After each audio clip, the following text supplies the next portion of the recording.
Corporate വിദ്യാഭ്യാസ മേഖലകളിലേക്ക് വരുമ്പോൾ എനിക്ക് പലപ്പോഴും തോന്നിയിട്ടുണ്ട്, നമ്മൾ തന്നെ അധ്യാപകരെ കൂടുതൽ ശ്രദ്ധിക്കണം. റെഗുലറായിട്ട് ശമ്പളം കിട്ടുകയും നല്ല സാമ്പത്തിക വരുമാനം അല്ലാതെ ഉണ്ടായിരിക്കുകയും ചെയ്യുന്ന അധ്യാപകർക്ക് നമ്മളീ പറയുന്ന കാര്യമൊന്നും വലിയ വിഷയങ്ങളൊന്നുമല്ല. നമ്മളെ ഒന്ന് സഹായിക്കാനും പ്രോത്സാഹിപ്പിക്കാനും വരുന്നുവെന്ന് മാത്രമേ ഉള്ളൂ.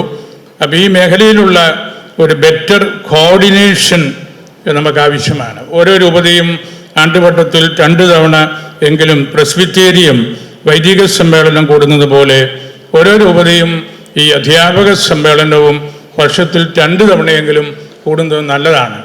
നമ്മുടെ വലിയ കോർപ്പറേറ്റിലൊക്കെ ചെയ്യുന്നുണ്ട്, ചങ്ങനാശ്ശേരിയിലും പാലായിലും ഒക്കെ ചെയ്യുന്നുണ്ട്. ഞാൻ ഒന്നുകൂടെ ഓർമ്മിപ്പിക്കുന്നു എന്ന് മാത്രമേ ഉള്ളൂ. കാരണം അവരുടെ പ്രാധാന്യവും അവരെ ഈ സമൂഹത്തെ വളർത്തുന്ന വിധങ്ങളും ഒക്കെ നമ്മൾ നോക്കുമ്പോൾ അത് വളരെ പ്രധാനപ്പെട്ടൊരു കാര്യമാണ്. ഈ കാത്തലിക് ടീച്ചേഴ്സ് ഗിൽഡ് ഒരു കളക്റ്റീവ് എഫർവസൻസ് ആണ്. സയൻസ് പഠിപ്പിക്കുന്നവർക്ക് നല്ല പരിചയമുള്ളൊരു വാക്കാണ് എഫർവസൻസ്. തിളച്ച് പൊങ്ങുക, ഒരു വാന്തുണ്ടായിരിക്കുക, ഒന്നിക്കുമ്പോൾ നമുക്ക് മുമ്പോട്ട് പോകാനായിട്ട് സാധിക്കുക. അങ്ങനെയുള്ളൊരു കളക്റ്റീവ് എഫർവസൻസ് ബോഡിയാണ് ഈ ഗിൽഡ്.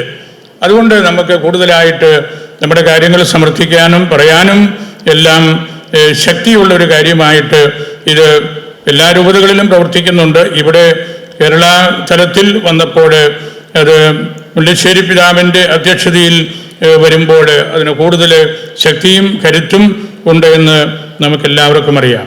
അധ്യാപകരില്ലാതെ നമുക്ക് ഇന്നത്തെ സംവിധാനത്തിൽ രൂപതകൾക്കും അല്ലെങ്കിൽ മറ്റ് സംവിധാനങ്ങൾക്കും നല്ലതുപോലെ മുമ്പോട്ട് പോകാൻ പറ്റില്ല.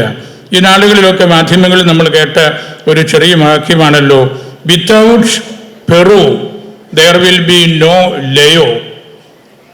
Without Peru there will be no Leo. നിങ്ങൾക്ക് കാര്യം മനസ്സിലായി എന്ന് പറഞ്ഞ പോലെയാണ്, അധ്യാപകരില്ലെങ്കിൽ നമ്മളുടെ സംവിധാനങ്ങൾ രൂപത, അതിരൂപത അല്ലെങ്കിൽ മേജർ അസംബ്ലിയോട് കൂടിയ വലിയ സഭ എന്നൊക്കെ പറയുന്നത് വളരെ വീക്കാകും. അതുകൊണ്ട് അധ്യാപകരുടെ സാന്നിധ്യവും അവരുടെ അറിവും നമുക്ക് വളരെ ഇൻഫ്ലുവൻഷ്യലാണ്. അവരെ നമ്മൾ മുഖ്യധാരയിൽ നിർത്തണം. ഇപ്പോൾ നമ്മൾ കൈകാര്യം ചെയ്യുന്ന വിഷയങ്ങൾ ഒരു പരിധിവരെ ഈ നാടുകളിലൊക്കെ വന്ന് കൂടിയതാണ്. അത് നമുക്ക് കൂടുതൽ കാർക്കശ്യത്തോടുകൂടി വെള്ളം ചേർക്കാതെ നമുക്ക് നിലപാടുകൾ എടുക്കണം. കേരളത്തിൽ വെള്ളത്തിന് ഇപ്പോഴും വലിയ വിലയില്ല. അതുകൊണ്ട് നമ്മൾ വെള്ളം ചേർത്താണ് പലതും എഴുതുന്നതും പറയുന്നതും ഒക്കെ. നമ്മുടെ വലിയ മെത്രാപ്പൊലീത്ത അദ്ദേഹം റിട്ടയർ ചെയ്ത് ക്രിസ്തുസ്വം തിരുമേനി വിശ്രമിക്കുമ്പോൾ അദ്ദേഹത്തിന് ആട്ടുംപാലേ കഴിക്കത്തുള്ളായിരുന്നുള്ളൂ. ഒരു വീട്ടിൽ നിന്ന് ആട്ടുംപാല് കൊടുത്തു വിടും, ഒരു കുപ്പി നിറച്ച്. കുറേ കഴിഞ്ഞപ്പോൾ അദ്ദേഹത്തിന് വയറ്റിൽ അസുഖമൊക്കെയായി. കാരണം ഇതിനകത്ത് നല്ലപോലെ വെള്ളം ചേർത്ത് ആണ് വീട്ടിൽ നിന്ന് കൊടുത്തു വിടുന്നത്. ഒരു ദിവസം ഈ ചെറുക്കൻ ഈ പാലുമായിട്ട് വന്നപ്പോൾ പിതാവ് ഒരു കുപ്പി കൂടി ഞാൻ കൊടുത്തു. അപ്പോൾ ചെറുക്കൻ പറഞ്ഞു, നാളെ തുടങ്ങി 2 കുപ്പി വേണമല്ലേ, 2 കുപ്പി പാല് വേണമല്ലേ. അപ്പോൾ പിതാവ് പറഞ്ഞു, വേണ്ട, ഇതിനകത്ത് ചേർക്കുന്ന വെള്ളം തനിച്ച് ഞാൻ ഈ തന്ന കുപ്പിയിൽ ഒഴിച്ച് തന്നാൽ മതി. അപ്പോൾ എനിക്ക് ആവശ്യമനുസരിച്ച് പാലിനകത്ത് വെള്ളം ഒഴിക്കാമല്ലോ, നിങ്ങൾ വെള്ളം ഒഴിച്ച് തരേണ്ടതില്ലെന്ന് എന്ന് പറഞ്ഞ പോലെയാണ്. നമ്മൾ ഓരോ കാര്യങ്ങളും പറയുകയും പ്രവർത്തിക്കുകയും എല്ലാം ചെയ്യുമ്പോൾ അറിഞ്ഞും അറിയാതെയും വെള്ളം ചേർക്കപ്പെടുന്നുണ്ട്.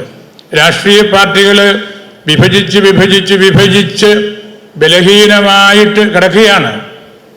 സഭകൾ അകന്നകന്ന് ബന്ധമില്ലാതെ കിടക്കുകയാണ്. അങ്ങനെയുള്ള ഒരു പശ്ചാത്തലത്തിൽ നമുക്ക് ഇതുപോലുള്ള വിഷയങ്ങൾക്കൊക്കെ കൃത്യമായ ഉത്തരങ്ങൾ കൊടുക്കുക എന്നതും ബുദ്ധിമുട്ടുള്ള കാര്യമാണ്. നമ്മൾ ഒന്നിച്ച് നിന്നാൽ മാത്രമേ നമുക്ക് ശക്തിയുള്ളൂ. അത് രാഷ്ട്രീയ പാർട്ടികളാണെങ്കിലും അല്ലെങ്കിൽ സഭകളാണെങ്കിലും സാംസ്കാരിക സമൂഹങ്ങളാണെങ്കിലും ഒന്നിച്ച് നിൽക്കാൻ നമുക്ക് സാധിക്കാത്ത സാഹചര്യങ്ങൾ വളർന്നു വരികയാണ്. നമ്മൾ ചെയ്യുന്ന പല കാര്യങ്ങളിലൂടെയും ഒരുതരം ഹേട്രിയോട്ടിസമാണ് പിറന്നു വീഴുന്നത്. പേട്രിയോട്ടിസത്തിന് പകരം ഹേട്രിയോട്ടിസം കാണുന്ന നാളുകളാണ് നമ്മുടെ രാജ്യത്തിൽ നമ്മൾ നിരന്തരമായിട്ട് കണ്ടുകൊണ്ടിരിക്കുന്നത്. അതുകൊണ്ട് നമുക്ക് കൂടുതൽ ആത്മീയ പ്രാധാന്യമുള്ള രീതിയിൽ ഇവിടെ മുല്ലശ്ശേരി പിതാവ് വിശദീകരിച്ചു. നമ്മളുടെ കോൺസ്റ്റിറ്റ്യൂഷൻ, നമ്മളുടെ സെക്യുലറിസം കോൺസ്റ്റിറ്റ്യൂഷണൽ സെക്കുലറിസമാണ്. അതൊരു പൊളിറ്റിക്കൽ അറേഞ്ച്മെൻ്റാണ്. എല്ലാ റിലീജിയൻസിനെയും കുറിച്ചുള്ള ഒരു പൊളിറ്റിക്കൽ അറേഞ്ച്മെൻറ്റ് കോൺസ്റ്റിറ്റ്യൂഷൻ നൽകിയിരിക്കുന്നതാണ്. ഒരു റിലീജിയനും കൂടുതലായിട്ട് ഈ ഗവൺമെൻറ്റൽ പ്രോസസ്സിൽ ഇടപെടേണ്ടതില്ല. അതാണ് കോൺസ്റ്റിറ്റ്യൂഷണൽ സെക്കുലറിസം. പക്ഷേ എല്ലാ മതങ്ങൾക്കും അവിടെ പ്രസക്തിയുണ്ട്. എല്ലാ മതങ്ങളുടെയും മോറൽ സ്പിരിച്വലായിട്ടുള്ള ആ പ്രാധാന്യത്തിനും അവിടെ വലിയ ശക്തിയുണ്ട്. അതുകൊണ്ട് നമ്മൾ നല്ല ഹാർമോണിയായിൽ നല്ല ഒരു കളക്റ്റീവായിട്ടുള്ള സംവിധാനത്തിൽ നിൽക്കണം.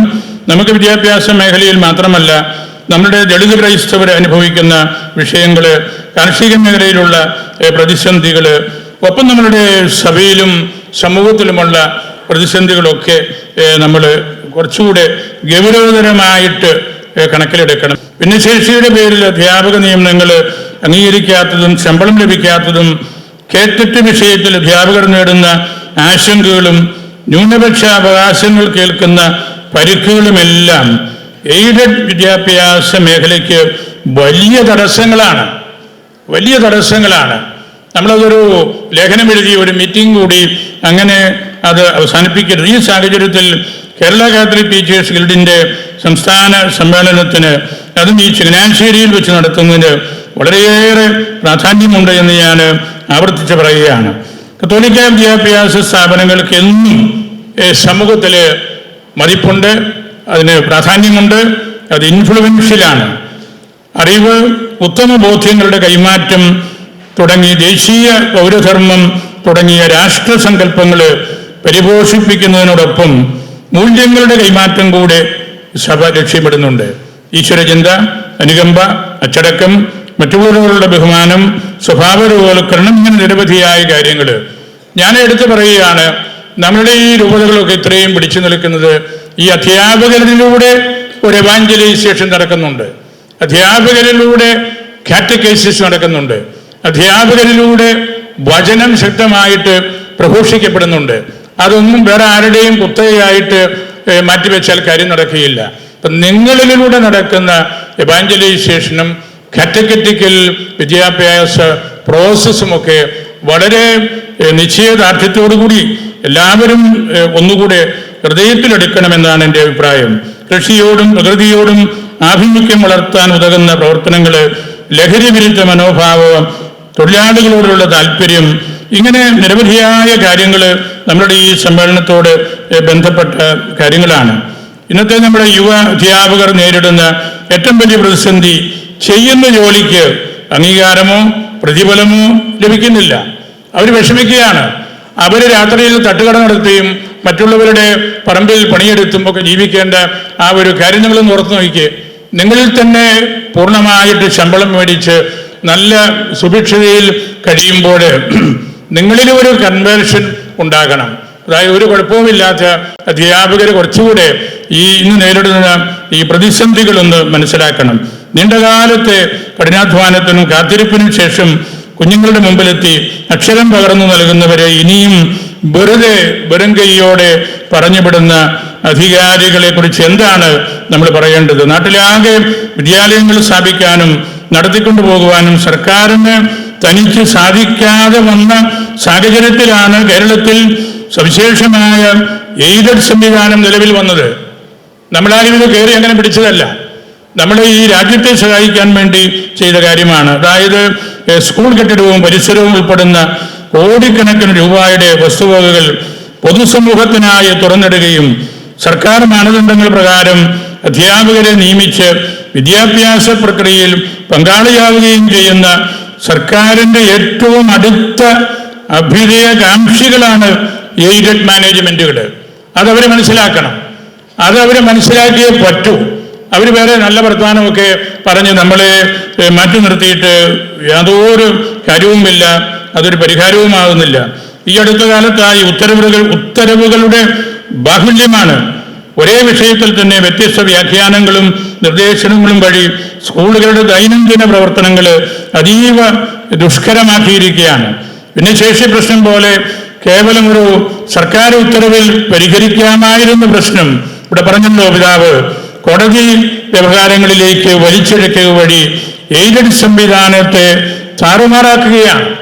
അതിനെ എഴുന്നേറ്റ് നിൽക്കാനോ നടക്കാനോ പറ്റാത്ത ഒരു സന്ധിയിലേക്ക് കൊണ്ടുവരികയാണ്.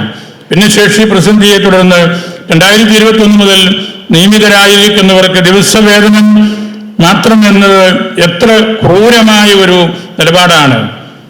അത് നമുക്ക് അതേക്കുറിച്ച് ഗൗരവതരമായ രീതിയിൽ സർക്കാരിൻ്റെ മുമ്പിൽ നമ്മളുടെ സാന്നിധ്യം വെളിപ്പെടുത്തേണ്ടതുണ്ട്.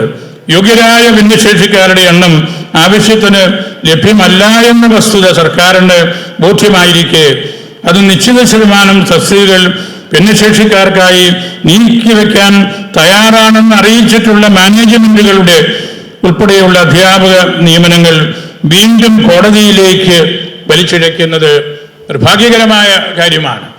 അത് കോടതിയെ കൂടെ ബലഹീനമാക്കുന്ന ഒരു കാര്യത്തിലേക്ക് കൊണ്ടുവരികയാണ്. അതുപോലെ തന്നെയാണ് കേറ്ററ്റിലെ ചതിക്കുഴികൾ. ഞാൻ അതിൻ്റെ വിശദാംശങ്ങളിലേക്ക് കടക്കുന്നില്ല. പൊതുവിദ്യാലയങ്ങൾ അത് ഗവൺമെൻറ്റിൻ്റെ ആണെങ്കിലും എയ്ഡഡ് അവിടെ പഠിക്കുന്ന കുട്ടികൾ ഈ രാജ്യത്തിൻ്റെതാണ്, നമ്മളുടേതാണ്. നാളത്തെ പൗരന്മാർ വിദ്യാസമ്പന്നരായിരിക്കുക എന്നത് സർക്കാരിൻ്റെ ആവശ്യം കൂടിയാണ്. വിദ്യാഭ്യാസ അവകാശ നിയമപ്രകാരം കുട്ടിയെ സ്കൂളിൽ അയച്ചില്ലെങ്കിൽ രക്ഷിതാവ് ശിക്ഷിക്കപ്പെടുന്നതിന് പിന്നിലെ കാരണവും മറ്റൊന്നല്ല. എന്നിട്ടും കേരള സർക്കാർ എയ്ഡഡ് വിദ്യാലയങ്ങളോട് ശത്രുതാ മനോഭാവവും വ്യത്യസ്ത നീതിയും പുലർത്തുന്നു എന്നത് വേദനാജനകമാണ്. നാട്ടിൻപുറങ്ങളെ ഗവൺമെന്റ് സ്കൂളുകളിൽ കുട്ടികൾ ഉണ്ടെങ്കിലും ഇല്ലെങ്കിലും ബലവത്തായ പുതിയ കെട്ടിടങ്ങളും ചുറ്റുമതില് ബസ് തുടങ്ങിയ ഭൗതിക വികസന പരിപാടികൾ നടപ്പാക്കുന്നുണ്ട്. എന്നാൽ എയ്ഡഡ് സ്കൂളുകളിൽ ഒരു കുട്ടിയുടെ കുറവിൽ പോലും അധ്യാപക തസ്തികകൾ നഷ്ടപ്പെടുന്നുവെന്ന് നമുക്കറിയാം. അങ്ങനെ നമുക്ക് പറഞ്ഞാൽ തീരാത്ത പ്രതിസന്ധികൾ കൊണ്ട് ശ്വാസം മുട്ടുന്ന കാലഘട്ടത്തിലാണ് നമ്മൾ. 10,000-ലധികം എയ്ഡഡ് അധ്യാപകർ സമരത്തിലായിരിക്കെ ശമ്പളമില്ലാതെ അധ്യാപകർ ഇനിയും ജോലി ചെയ്യണമെന്ന് സർക്കാർ ശഠിക്കരുത്. കൂടാതെ കേറ്ററ്റ് അധിക തസ്തിക പ്രശ്നം പോലുള്ള കാര്യങ്ങളിലും സർക്കാർ അനുഭാവപൂർവമായ നിലപാടുകൾ എടുക്കണം. എയ്ഡഡ് അധ്യാപകരും മാനേജ്മെന്റുകളും സർക്കാരിൻ്റെ ശത്രുക്കളല്ല എന്ന ഒരു തിരിച്ചറിവ് അവർക്ക് തന്നെ ഒരു വിദ്യാഭ്യാസം വേണം. നമ്മൾ അവരുടെ ശത്രുക്കളായിട്ടല്ല പെരുമാറുന്നത്. അങ്ങനെ വിദ്യാഭ്യാസ മേഖലയിൽ നമുക്ക് വലിയ മുന്നേറ്റങ്ങൾ ഉണ്ടാകണം. അത് നമ്മുടെ രാജ്യത്തിൻ്റെ നിലനിൽപ്പിന് ആവശ്യമാണ്, നമ്മളുടെ സമുദായങ്ങളുടെ വളർച്ചയ്ക്ക് ആവശ്യമാണ്. നമുക്ക് ഈ സ്കൂളുകളെല്ലാം ഉള്ളതുകൊണ്ടാണ് നമ്മുടെ സഭയെക്കുറിച്ച്, തോമാശ്ലീഹായെക്കുറിച്ച്, ഫ്രാൻസിസ് സേവ്യറിനെ കുറിച്ച്, ചാവറയച്ചനെ കുറിച്ച്, അൽഫോൻസാമ്മയെ കുറിച്ചൊക്കെ ഈ കുട്ടികൾക്കൊക്കെ എന്തെങ്കിലും അറിവ് കിട്ടുന്നതും നമുക്ക് ഈ സ്കൂളുകളുള്ളത് കൊണ്ടാണ്. അതുകൊണ്ടാണ് ഞാൻ പറഞ്ഞത്, നമ്മൾ ഏറ്റവും കൂടുതൽ സംരക്ഷിക്കേണ്ട ഒരു വിഭാഗമാണ് അധ്യാപകര്. അവര് വഴി നടക്കുന്ന, ഞാൻ വീണ്ടും പറയുന്നു, എവാഞ്ചലൈസേഷൻ, അവര് വഴി നടക്കുന്ന കാറ്റഗറ്റിക്കൽ യാഥാർത്ഥ്യങ്ങൾ, അവര് വഴി നടക്കുന്ന ഒരു മോറൽ അപ്ലിഫ്റ്റ്മെന്റ്, ഇതെല്ലാം നമുക്ക് സമൂഹത്തിൽ വലിയ സമ്പത്താണ്. അതുകൊണ്ട് ഈ കാര്യത്തിൽ നമുക്ക് ഒട്ടും പിറകോട്ട് പോകാതെ വളരെ വാന്തോടുകൂടി ശരിക്കും നമ്മൾ ഊഷ്മളതയോടുകൂടി പെരുമാറണം. ഞാനെൻ്റെ വാക്കുകൾ അവസാനിപ്പിക്കുകയാണ്. ഓരോ മനുഷ്യനും ഒറ്റച്ചിറകുള്ള ആത്മാവാണെന്ന് വേദശാസ്ത്രികൾ പറഞ്ഞിട്ടുണ്ട്. ഒറ്റച്ചിറകുള്ള ആത്മാവിനെ പറക്കാൻ പറ്റുകയില്ല. പറക്കണമെങ്കിൽ ഇതുപോലെ ഗിൽഡായിരിക്കണം. പറക്കാൻ ശേഷിയുള്ള ഒരു വലിയ സംവിധാനമായിട്ടാണ് ഈ ഗിൽഡ് ഇവിടെ ആയിരിക്കുന്നത്. മുല്ലശ്ശേരി പിതാവ് പറഞ്ഞല്ലോ, ചങ്ങനാശ്ശേരി മെത്രാപ്പൊലീത്ത ഒരിക്കലും ഒരു കാര്യത്തിനും പുറകോട്ട് പോവുകയില്ല. എനിക്ക് ഉറപ്പുണ്ട്. തറയിൽ പിതാവ് ഈ ഗിൽഡുമായിട്ട് പറക്കും എന്ന് തന്നെയാണ് എൻ്റെ ബോധ്യം. ഇത് പറന്ന് മുഖ്യമന്ത്രിയുടെ മുമ്പിൽ ലാൻഡ് ചെയ്യണം. ക്രാഷ് ലാൻഡിംഗ് ഒന്നും വേണ്ട, അവിടെ ചെന്ന് നമ്മുടെ കാര്യം പറഞ്ഞാൽ മതി. ആ രീതിയിൽ ഈ ഗിൽഡിനെ പറക്കുന്ന ഒരു നല്ല ഒരു യന്ത്രമാക്കി മാറ്റി സർക്കാരിൻ്റെ മുമ്പിൽ നമ്മുടെ ഈ പ്രതിസന്ധികൾ എല്ലാം അറിയിക്കാൻ ഇടയാകട്ടെ എന്ന് ഞാൻ പ്രാർത്ഥിക്കുകയാണ്, ആശംസിക്കുകയാണ്.